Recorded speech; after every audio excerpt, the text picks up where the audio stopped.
Thank you very much for that introduction. Yes, it has sold lots of copies, but it hasn't sold enough. So buy it if you haven't already. Don't have to read it. But it has sold lots of copies, and it's really interesting the things that people pick out of it. And on the paperback, the quote from the New Statesman is, "The book that will make you quit your job." I'm not sure that's the best advert for a book, but the reason is because I tell a story in the book of a friend who worked at Medialand. And we went for dinner and she complained pretty much the whole of the evening about her boss, her colleagues, her commute, her day-to-day experiences, suggesting everything about her work life at least was miserable. And then she said, without any hint of irony, at the end of dinner, "I love working at Medialand."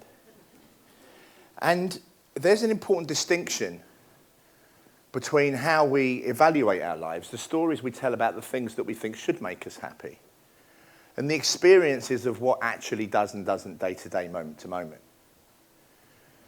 She was working somewhere that she'd always wanted to work. Her parents were proud, her friends were jealous.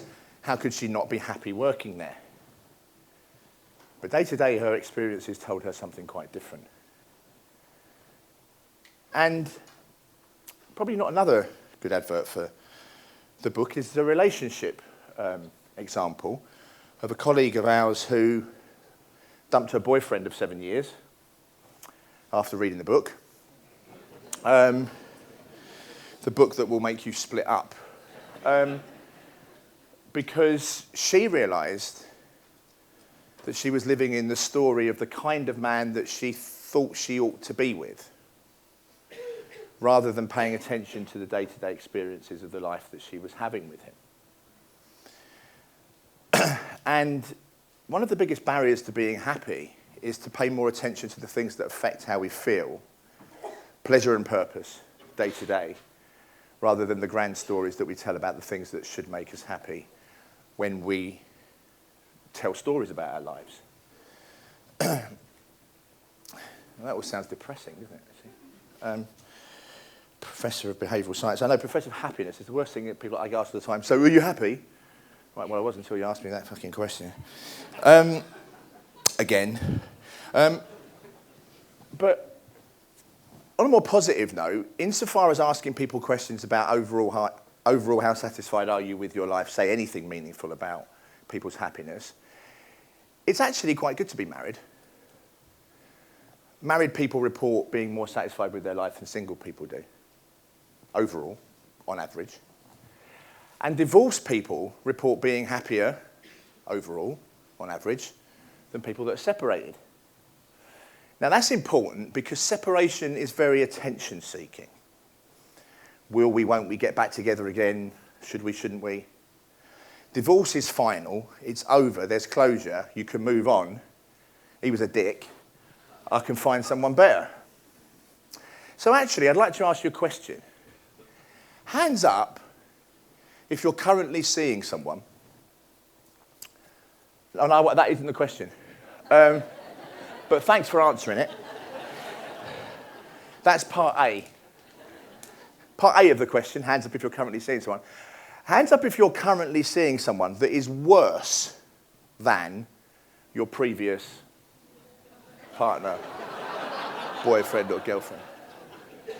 Anyone who had their hand up just now want to stick it back up again? Anyone? Interesting. So, because we're pretty good at coping and adapting and getting used to stuff. So I think the conclusion from my talk, if I were to finish it now, how long have I been talking for? Has anyone got any idea? I had no idea when I started talking. 5 minutes, fantastic. I've got another half an hour. So we should all just go home and dump our boyfriends, girlfriends, husbands or wives, because if we came back here in a year's time, no one's hand will be up. We'd either be with someone better, Or we'd be single and be pleased that we weren't with the person we were with before. So the conclusion of this talk is that we should all go home and separate. If that were the only amount of time I had available, that might be the conclusion. But I want to pay attention to the experiences. Actually, some of you probably should, by the way. But maybe not all of you. And I'd like you to base that decision not on the narrative or the story that you tell about the person, which, by the way, the story that we tell about our jobs and our relationships are actually quite similar.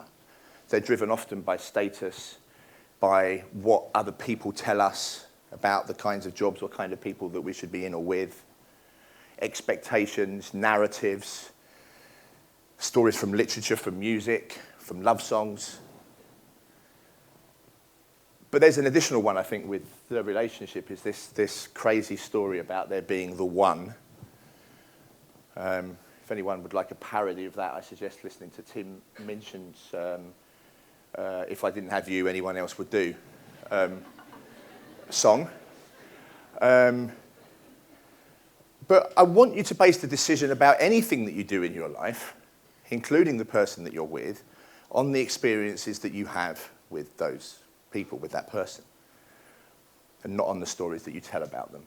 And the experiences that we have in the relationships, the evidence tells us, this is good science, by the way, are the same things that make us happy generally day to day in our experiences.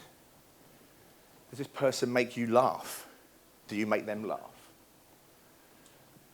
Do you engage in random acts of kindness? Do you or they say thank you? Do you have new experiences? Are you open to new experiences? Are you open? Do you generally have conversations about things? All located in the experiences, day to day, moment to moment. Happiness by Design, UK subtitle, Finding Pleasure and Purpose in Everyday Life. US subtitle is Change What You Do, Not How You Think, by the way, because just as it was about to go to press, the US editor said, they won't get all this flaky finding pleasure and purpose. Americans need to be directed and told what to do. So we need an alternative subtitle, right? Change what you do, not how you think.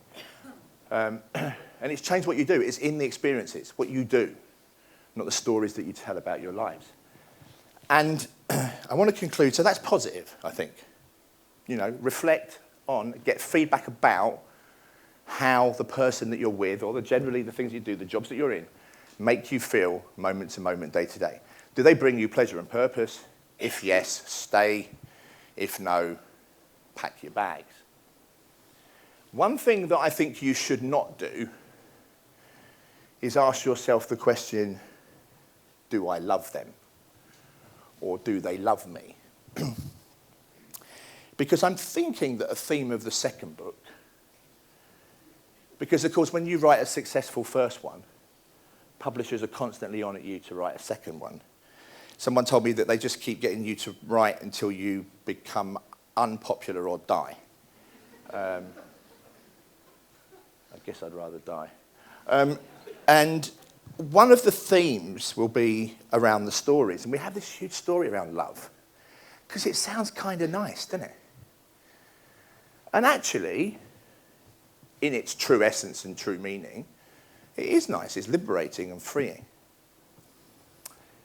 But I'd like to do some research, and you can guide me in ways in which we might do this, or even if there's any evidence out there that we're unaware of, in conversations. I think someone's talking about conversation analysis next. It's just the ways in which that word is often used. If you love me, you would. I'm only doing this because I love you. Not the most liberating use of the word love, is it? Really? Quite manipulative and controlling, if you ask me. So move away from the stories. How am I doing for time? Spot on? How long have I got? 30 seconds? A couple of minutes. No, I'm done. Oh, it's still Albert. No, I'll be done on time, in time. Academic, speaking in time. Have you ever heard of that? Using fewer words when more would have sufficed.